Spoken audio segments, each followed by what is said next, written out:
Hello दोस्तों। तो अपन पढ़ रहे थे राजस्थान का प्राचीन इतिहास। प्राचीन इतिहास में अपन पढ़ेंगे आज भरतपुर पर एक जाट साम्राज्य। भरतपुर पर जो जाटों ने जो राज किया है उसके बारे में अपन पढ़ेंगे आज। तो जाट साम्राज्य का उदय इस प्रकार से हुआ कि दिल्ली का शासक था औरंगजेब। कौन था? औरंगजेब था।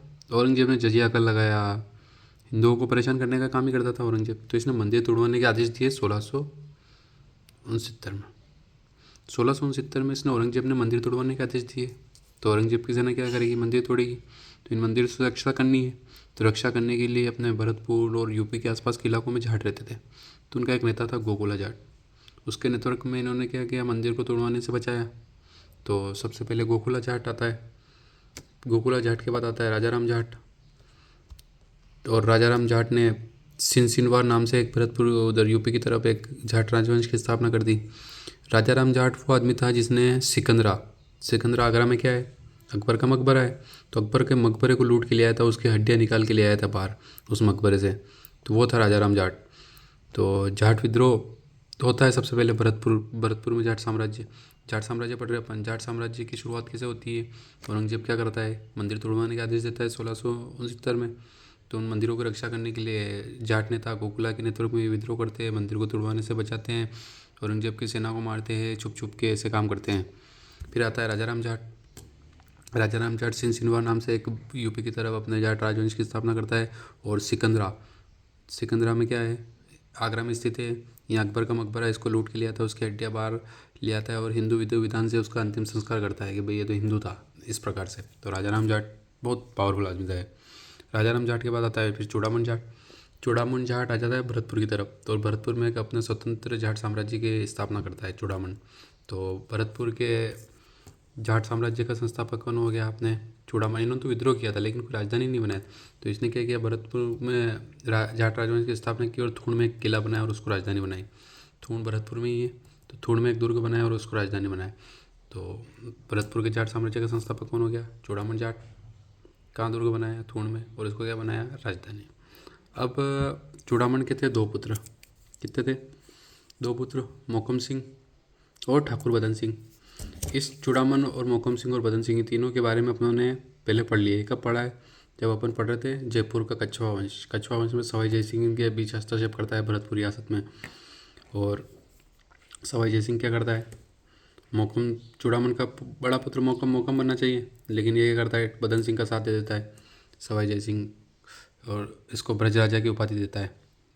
ठाकुर बदन सिंह को शासक बना देता है, सवाई जय सिंह मध्यस्थता करके को ब्रज राजा की उपाधि देता है। जाट साम्राज्य का वास्तविक संस्थापक बोला जाता है इसको। बदन सिंह कौन हो गया? जाट साम्राज्य का संस्थापक तो हो गया चूड़ामन। और वास्तविक कौन हो गया? इसका पुत्र बदन सिंह। डीग में एक दुर्ग का निर्माण करवाता है और उसको राजधानी बनाता है। यहाँ डीग में जलमहलों का निर्माण भी बदन सिंह ही शुरू करवाता है। बदन सिंह के बाद आता है शासक महाराजा सूरजमल। यह बहुत ही खतरनाक आदमी था। सूरजमल इतना उस समय जब पूरा राजस्थान मराठाओं के आक्रमण से परेशान था या फिर अंग्रेजों से परेशान था, छिन्न भिन्न हो चुका था, तब सूरजमल एक ऐसा आदमी था जो पूरे राजस्थान पर भी एक तरफा अधिकार कर सकता था, दिल्ली विजय कर सकता था। तो वो था सूरजमल। इसको जाटों का प्लेटो या अफलातून कहते हैं। क्वेश्चन कई बार आया हुआ है, कोई भी क्वेश्चन होगा एक क्वेश्चन तो ये आता ही है कि जाटों का प्लेटो या अफलातून। जब भरतपुर का जाट साम्राज्य पूछा जाएगा तो या तो ये पूछते हैं कि सिकंदरा में अकबर का मकबरा किसने लूटा था? तो राजाराम जाट ने लूटा था। इसका संस्थापक कौन? चूड़ामन जाट। वास्तविक कौन? बदन सिंह। और जाटों का प्लेटो कौन? तो महाराजा सूरजमल। तो महाराजा सूरजमल, यही क्वेश्चन आते हैं, 3-4 क्वेश्चन भरतपुर रियासत थे तो याद करने अपन को। फिर आता है लोहागढ़ दुर्ग का निर्माण करवाया इसने। भरतपुर में एक लोहागढ़ दुर्ग है, उसका निर्माण किसने कराया? सूरजमल ने। दुर्ग इतना खतरनाक बना हुआ है कि अंग्रेज भी इसको नहीं जीत पाए। जब लॉर्ड लेग अपना आगे पढ़ेंगे, लॉर्ड लेग इस पर 5 बार आक्रमण करेगा, वो भी नहीं जीत पाएगा। तो बहुत ही दिमागदार आदमी था। इसने भरतपुर में एक दुर्ग का निर्माण कराया, लोहागढ़ दुर्ग, और भरतपुर को राजधानी बनाया। डिग के जलमहलों का निर्माण पूर्ण कराया है। महलों का निर्माण शुरू करवा कौन गया था? इसका पिता बदन सिंह। पूर्ण किसने करवाया? सूरजमल ने। 1761 में पानीपत का युद्ध हुआ था, तीसरा युद्ध, मराठा वर्सेस अहमद शाह अब्दाली। ये मूवी भी बनी हुई है इस पे। तो अहमद शाह अब्दाली जीत जाता है और मराठा हार जाते हैं। तब मराठा लौटते हैं तो तोमच अब्दाली पीछे इनको मराठाओं को मारता आता है, तभी ये मराठाओं को अपने दुर्ग में शरण देता है महाराजा सूरजमल।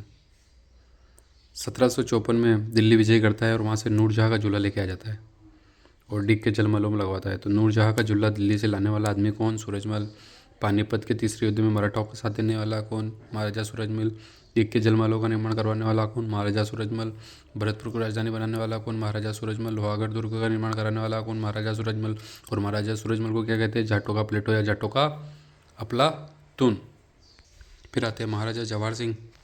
ये भी दिल्ली विजय कर लेते हैं और वहाँ से अष्टधातु का दरवाजा लाते हैं और ये भरतपुर दुर्ग में लगवाते हैं और वहाँ जवाहर बुर्ज का निर्माण भी करवाते हैं। तो नूरजहाँ का झूला लाने वाला महाराजा सूरजमल और अष्टधातु का दरवाजा जो लाल किले दिल्ली में लगा हुआ था उसको लाने वाला कौन? जवाहर सिंह। उसके बाद आता महाराणा रणजीत सिंह। मराठा और अंग्रेजों के बीच में 3 युद्ध हुए हैं, जिसमें द्वितीय आंग्ल मराठा युद्ध में जसवंत राव होलकर भागता हुआ लोहागढ़ में आ जाता है। लोहागढ़ में रणजीत सिंह इसको शरण देता है, तब लॉर्ड लेग इस पर आक्रमण करता है। 5 बार आक्रमण करता है लेकिन लोहागढ़ को नहीं जीत पाता है, क्योंकि लोहागढ़ दुर्ग बनाया किसने? सूरजमल ने। इस तरीके से बनाया कि इसको कुछ जीत नहीं पाया था। स्वतंत्रता तक अविजित दुर्ग था। फिर इसने रणजीत सिंह ने 1803 में अंग्रेजों के साथ संधि कर ली। तो अंग्रेजों के साथ संधि करने वाली राजस्थान की पहली रियासत भरतपुर थी। किसने की? रणजीत सिंह ने। फिर जसवंत सिंह सेकेंड 1857 की क्रांति के समय यहाँ का शासक था। जसवंत सिंह सेकेंड और ब्रजेंद्र सिंह जो एकीकरण के समय था और एकीकरण में विलय हो जाता है। तो ये प्रमुख शासक अपनों ने पढ़े। ये था भरतपुर का जाट राजवंश, जो कि अपनों ने संपूर्ण रूप से पढ़ लिया है। धन्यवाद।